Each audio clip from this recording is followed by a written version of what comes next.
ये कहानी है जतिन की, जो एक पैरानॉर्मल रिसर्चर था, पर उसने अपने लास्ट केस के बाद से ये प्रोफेशन छोड़ दिया था।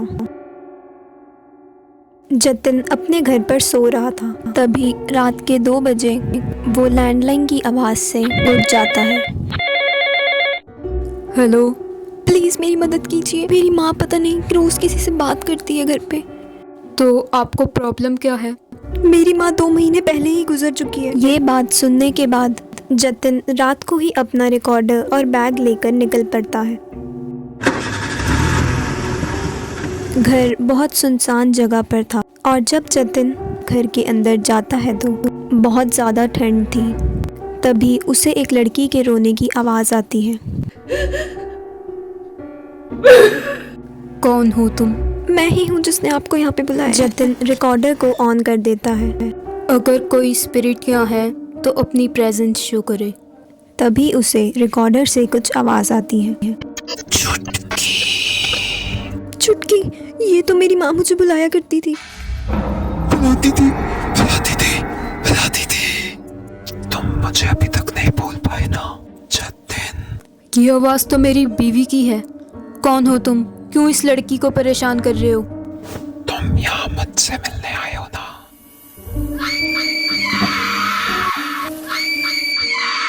अगला केस अब तुम ही होगे। और वो लड़की वहाँ से गायब हो जाती है और घर एकदम पुराना हो जाता है, जैसे कितने सालों से कोई वहाँ पर रहा भी नहीं है। पुलिस की इन्वेस्टिगेशन के बाद पता लगता है कि कोई भी लड़की उस घर में नहीं रहती थी। वो घर 10 साल से बंद पड़ा हुआ है, पर जतिन ने इस केस के बाद से ये प्रोफेशन छोड़ दिया था और वो एक नॉर्मल लाइफ जी रहा था। पर आज भी रात को 2 बजे के बाद रिकॉर्डर से अजीब आवाज़ें आती हैं और जतिन को अजीब सपने भी आते थे और उसे ऐसा लगता था कि कोई उसका पीछा कर रहा है। एक रात जब जतिन सो रहा था तभी उसे एक अननोन नंबर से कॉल आती है। तुम मुझसे मिलने कब आओगे जतिन? मैं तुम्हें बहुत याद कर रही हूँ। मुझे पता है तुम मुझे नहीं बोल पाए।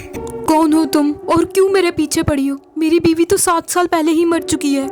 जतिन इन सब आवाज़ों से बहुत परेशान हो चुका था, जिसके बाद से वो एक मेंटोर के पास जाने का डिसाइड करता है और वो मेंटोर को बताता है कि ये सब कुछ उसकी वाइफ से रिलेटेड है, जो 7 साल पहले मर चुकी थी और ये सारी घटनाएं उसके लास्ट केस के बाद से हो रही हैं। जितना भी तुमने मुझे अब तक बताया है उससे मुझे ऐसा लगता है कि ये एक मिमिक एंटिटी है जो तुम्हारी जगह लेना चाहती है और ये तुम्हारी वाइफ से रिलेट कर रही है।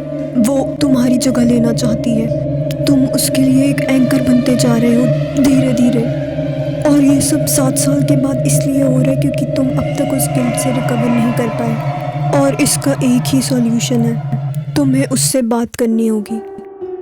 अगली रात जतिन अपने घर पर 2 बजे उसी मिमिक एंटिटी से कम्युनिकेट करने का ट्राई करता है, पर उसे कोई रिस्पॉन्स नहीं मिलता और जब वो अपना रिकॉर्डर ऑफ करता है तो कौन है वहाँ पे?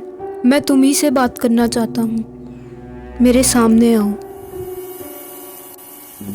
तभी उसे मिरर में अपनी बीवी नजर आती है, पर जब वो पीछे देखता है तब बेड पर कोई भी नहीं था। मेरे साथ चलो जतिन, तुम्हें मेरे साथ चलना होगा। अगले दिन जतिन हॉस्पिटल में था और डॉक्टर्स का कहना था कि वो अपने घर पर अकेला था। जतिन को उस रात के बारे में कुछ भी याद नहीं था, पर जतिन बहुत ज़्यादा कंफ्यूज रहने लग गया था। उसे अपना किया हुआ काम भी याद नहीं रहता था और धीरे धीरे वो डिप्रेशन में जा रहा था। 1 हफ्ते बाद जतिन अपने मेंटर के पास जाता है। वो एंटिटी बहुत ज़्यादा स्ट्रॉन्ग हो चुकी है। अब मैं तुम्हारी मदद करूँगा। तुम्हें उसी रात को याद करना होगा जिस रात तुम्हारी बीवी मरी थी। जतिन उसी रात को याद करता है जिस रात उसकी बीवी मरी थी और वो उसे नहीं बचा पाया, इसलिए वो उसी गिल्ट को फील करता है जो उसे कई सालों से सता रहा था। और उसकी वाइफ की डेथ भी 2 बजे ही हुई थी। रिचा, तुम मर चुकी हो, तुम जा चुकी हो और ये सब बिल्कुल भी सच नहीं है। तुम ऐसा नहीं बोल सकते, मैं तुम्हारी वजह से मरी हूँ।